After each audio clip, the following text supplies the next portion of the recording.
कपड़े धोने वाली बहू। शादी के पहले से ही विभा को कपड़े धोने का बड़ा शौक था। कभी नल के नीचे तो कभी तालाब के पास। अरे मेरी नीली वाली लुंगी नहीं दिख रही है। विभा की अम्मा, कहाँ रखी है लुंगी? अरे वो तो विभा ने परसों ही धोकर रखी थी आपकी अलमारी में, देखो वहीं होगी। वो ना मैंने आज धो दी, मुझे लगा कि गंदी हो गई होगी। अरे कैसे गंदी हो गई थी, उसे तो मैंने पहना भी नहीं। हे भगवान, इस लड़की के कपड़े धोने की आदत से परेशान हो गया हूँ मैं। जितना तो घर में राशन नहीं आता, उससे कहीं ज्यादा डिटर्जेंट पाउडर का खर्चा है। इसकी शादी करवा दो, शादी जाए अपने घर में ही करे काम, फिर चाहे घर के कपड़े धोने हो या पूरे गांव के। हाँ ठीक बोल रही हो, देखता हूँ मैं कोई लड़का। वो दिन भी आ जाता है जब विभा को देखने लड़के वाले आ जाते हैं। लड़की मुझे अच्छी लगी। होने वाली सास कहती है, बेटी अगर कुछ पूछना है तो पूछ लो। वैसे तो हमारी लड़की बहुत ही शर्मीली है, जो बोल दो वो मान लेती है, इसे क्या पूछना होगा। अरे कैसी बात कर रही हो माँ, मुझे इन लोगों के घर रहना है, सवाल तो कई है। हाँ हाँ बेटा, पूछ लो ना, क्या पूछना है। आप लोगों के घर कपड़े कौन धोता है? सास का मुंह बन जाता है। देखो, अगर तुम ये कहना चाहती हो कि तुम्हें कपड़े धोने नहीं आते तो सुन लो, कपड़े मैं ही धोती हूँ, लेकिन तुम्हारे आ जाने के बाद मैं रुमाल तक नहीं धोऊंगी। अरे चुप रहना भाग्यवान, बहू बेचारी घर आई नहीं, उसे डराना शुरू कर दिया। वो क्या है ना बिटिया, अभी तक तो ये कल्लू की माँ ही धोती थी, लेकिन अब तुम्हारे पापा तो दहेज में वॉशिंग मशीन देंगे ही।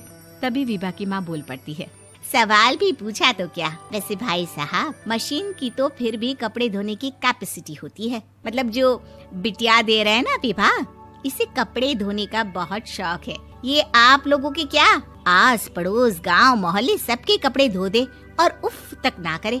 बाहर देखा नहीं आपने कितने कपड़े सूख रहे हैं, सब हमारी बिटिया ने ही तो धोए हैं। बस भी करो ना माँ, शर्म आ रही इतनी तारीफ सुनकर। और तो और एक दाग निकाल कर दिखाओ तो मान जाऊं। हाँ अच्छा, माफ करना बेटा, मैंने गलत समझा। हमें तो रिश्ता बहुत पसंद है। और ऐसे जुड़ जाता है रिश्ता कपड़े धोने का शौक रखने वाली विभा का। उसकी शादी हो जाती है कोयला फैक्ट्री में काम करने वाले कल्लू के साथ। शादी के बाद अचानक विभा चिल्लाती हुई सास के पास आती है। सासू माँ, अरे सासू माँ कहाँ है आप? ये तो धोखा है, धोखा दिया आप लोगों ने मुझे। इसे ससुर के चक्कर के बारे में पता चल गया। अरे तो उसमें तुझे क्यों धोखा मिला है? अरे नल में पानी नहीं आता, कपड़े कैसे कब धुलेंगे? अच्छा, तू पानी नहीं आ रहा उसकी बात कर रही है। तो आपने क्या सोचा? कुछ नहीं। अच्छा, तेरी माँ ने कहा था कि कपड़े धोने का शौक है तुझे, याद आया मुझे। शौक बोलकर कपड़े धोने वाले मेरे जुनून को कम ना आके सासू माँ, कपड़ा धोना मेरा गुरूर है। तभी पति भी वहाँ आ जाता है। अभी मैंने इसे सनी देओल की फिल्म दिखाई है, उसी के डायलॉग मार रही है माँ। अच्छा सुन, साफ साफ बता रही हूँ, पानी सुबह 4 से 6 और शाम को 10 से 12 आता है, समझी?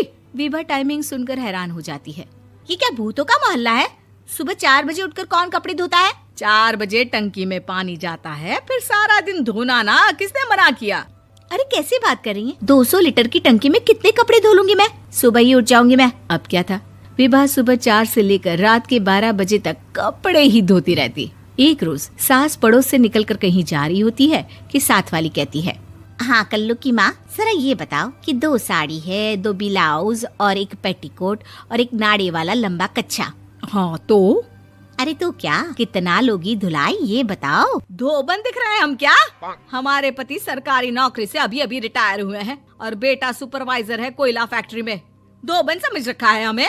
हाय रे कल्लू की अम्मा, माफ कर दो, वो तो मोहल्ले में यही सब बता रहे थे कि तुमने बहू को कपड़ा धुलवाने के काम में लगा दिया है। सास को पड़ोसन की बात सुनकर गुस्सा आ जाता है। वो घर पहुंचती है जहां घर के बाहर ही इतने सारे कपड़े सूख रहे होते हैं जितने कि किसी धोबन के घर पर। अरे ओ कल्लू की दुल्हन, बाहर निकल। माँ जी यहीं आ जाओ, बाथरूम में चादर धो रहे हैं हम। अरे अभी हम धोते हैं, तुमको बाहर निकलो। ये आस पड़ोस वाले बोल रहे हैं कि हम बहू से कपड़े धुलवा कर उसे कपड़ा धोने वाली बना दिए हैं। अरे छोड़ो ना माँ जी, किन लोगों की बातों में आती हो? आस पास के लोगों का तो काम ही होता है कि वो किसी तरह सास बहू को लड़ा दे। बहू सारे घर के कपड़े धोती है, ये क्या कम है? बोलिए।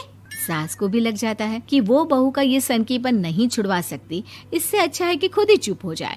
एक रोज सास और बहू मंदिर जाते हैं, जहाँ सास की साड़ी वहाँ खड़ी भीख मांगने वाली से मिलती है। माँ जी क्या बात है, आपकी साड़ी उस भिखारन से कितनी मिल रही है ना? हाँ हाँ देखो तो, दोनों की साड़ी मिल रही है। क्या बात है कल्लू की अम्मा, तुम खुद को तो अफसर की बीवी बताती हो और ऐसी सिंपल सी प्लेन साड़ी पहनकर घूमती हो। सिंपल और प्लेन नहीं है ये साड़ी। तो क्या सोने के धागे से फूल बने हैं? कुछ भी सासू माँ, कुछ भी।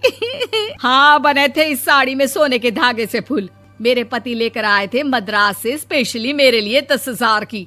ताहे भाई साहब इस भिखारन के लिए भी सेम टू सेम साड़ी लेकर आए होंगे 10,000 की।